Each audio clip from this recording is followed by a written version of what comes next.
இவர்கள் இருவரை தவிர வேறு யாரும் கலந்து கொண்டது கிடையாது. நம்முடைய குழுதான் முதலாக இங்கு நடக்கப் போகின்ற அமானுஷ்யத்தை நேரடியாக பார்க்கப் போகிறது. கோரக்கருக்கு நடக்கப் போகிற பூஜையை தொந்தரவு செய்யாமல் விலகி நின்று நடக்கப் போகின்றதை பார்க்க தொடங்கினோம்.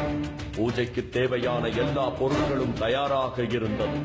கண்களை மூடி தியானத்தில் இருந்த சித்தர் அமைதியாக இருந்தார்.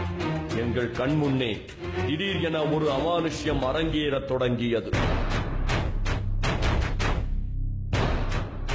திடீரென்று எங்கிருந்தோ ஓம் என்ற மந்திரம் மட்டும் ஒலிக்கத் தொடங்கியது.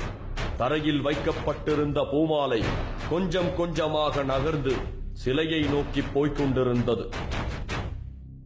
நம்முடைய குழு பிரமித்து நடப்பதை பார்த்துக் கொண்டிருந்தது. பூமாலை முழுவதுமாய் அங்கிருந்த சிலையின் கழுத்தில் விழுந்தது.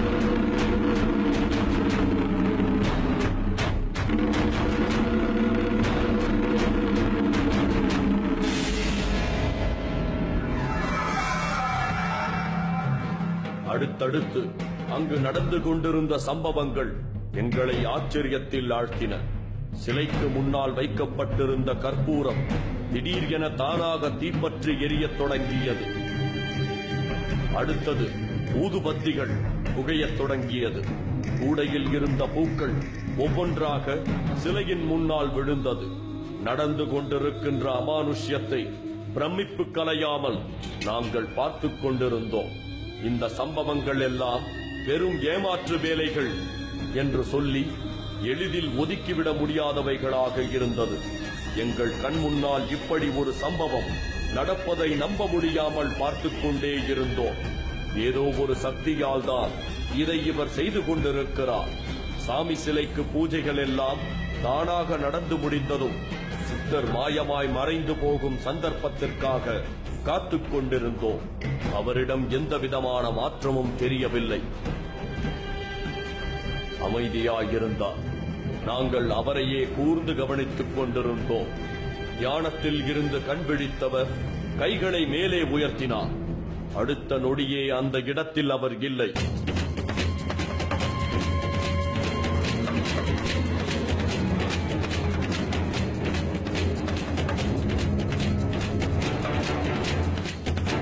கண்ணிமைக்கும் நேரத்தில் திடீரென மாயமாய் மறைந்து விட்டார் ககன கடுவெளி சித்தர்.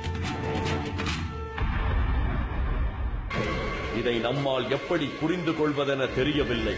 சற்று நேரத்திற்கு முன் எங்கள் கண் முன்னால் இருந்த ஒருவர் எப்படி மாயமாய் மறைய முடியும் என நாங்கள் குழம்பிப் போயிருந்தோம். அந்த காட்சியை நம்ப முடியாமல் எல்லா பக்கங்களிலும் அவரை தேடிக் கொண்டிருந்தோம். அவர் அந்த இடத்தை விட்டு மறைந்து போனதற்கான எந்த தடயமும் இல்லை. அங்கு இருந்த பாறைகளும் மரங்களும் எதுவும் நடக்காததை போல் அமைதியாயிருந்தன.